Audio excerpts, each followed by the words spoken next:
United States, and I know it swept the world. It was about 15 years ago. Zero tolerance was initially a Clinton administration policy about drug traffickers. And even there, I thought it was a stupid phrase. But if you brought an airplane in from Mexico with marijuana in it, they're going to have zero tolerance for you, whatever. What they meant was, we feel very strongly. That's zero tolerance, you know. Then you see bumper stickers that said, teach tolerance. Which is it? Should we teach tolerance, or should we teach zero tolerance? Well, should we learn from mistakes? Or so the question, so my kids, as I told you, went to this very privileged high school where Arnie Duncan went and where the Obama kids went. And they developed a policy of zero tolerance. And I went to the school, as was my habit, to be annoying. And I said to the principal, I see you got a zero tolerance policy for drugs and alcohol. And she said, yes, it's a brand new policy. And I said, well, did anyone think that we thought drugs and alcohol were okay before you developed this policy? No, but we just think it sounds stronger. We weren't tolerating drugs and alcohol the day before the policy, but now it's called zero tolerance. And I said, well, why don't you have zero tolerance for violence?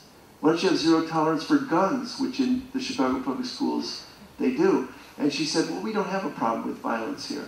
And I said, okay, well, why don't you have a zero tolerance for racism? And she said, now you're being silly. Okay, you know, whatever. But the point I was trying to make with her was all you mean when you say zero tolerance is we feel strongly. So take the question of violence, which is really the deeper question.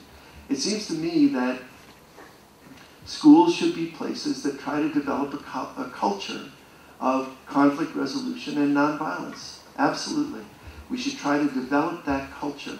But that culture isn't developed exclusively by being tough about it. It's developed by creating the conditions where kids can find other outlets, and not only other outlets, but ways to negotiate with each other rather than smacking each other. When I was first teaching in a difficult ghetto school, you know, a kid got into a fight, and I said, no fight, you can't fight here, you know, there's no fighting here. And he said, my dad told me, if anybody insults me, I have to kick their ass. And now what am I to say? Your dad's an idiot? I said, well, that may be, but here we use our words. Here we use our words. Now this is difficult. When the big demonstrations happened against the invasion of Iraq in 2003, some of you remember, March 2003, the biggest anti-war demonstration I ever went on, I happened to be on a book tour, and I was in the West Coast, I was in San Francisco. So I went on the demonstration with a school group, and some of the older kids were carrying a report card. George Bush gets along with others, F. I thought that was cute. But I was with the kindergarten kids, and they were carrying a banner that said, President Bush, use your words. Now that's a typical thing that we say to young children. When they hit each other, we say, use your words. Now, if you work with 3-year-olds, it drives you crazy. For those of you who work with older kids, they sometimes bite each other. You know, and it just drives me crazy when they do that. Because I don't know, I find it so barbaric. But they're 3 years old. They don't always know better. Somebody takes your crayon and you reach out with your mouth. You don't have the words. And what we say always is, use your words. That is teaching nonviolence in the preschool. We can teach it many other places. But the thing that I think we have to remember, I use the George Bush example because I think that we sometimes preach to kids an attitude that we don't practice, and they are not stupid. They see us being violent. They see us institutionalizing violence. And then we say, but you can't.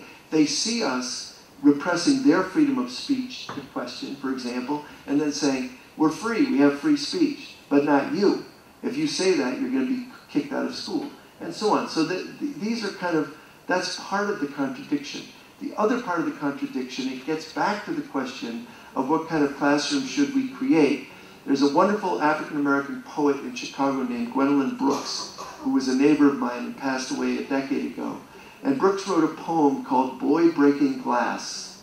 Boy Breaking Glass. And in the middle of the poem, she takes the voice of the boy, of the child who's a juvenile delinquent, and she says this in his voice: I shall create, if not a note, then a whole, if not an overture, then a desecration, but I shall create.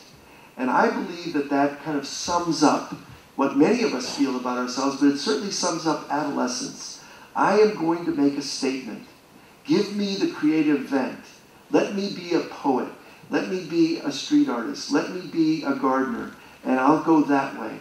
But cut that off and make school a dungeon, and I'll explode in another vent. So I shall create. And if we take that as kind of our mantra, then we create for adolescents who have come maybe from a somewhat violent culture.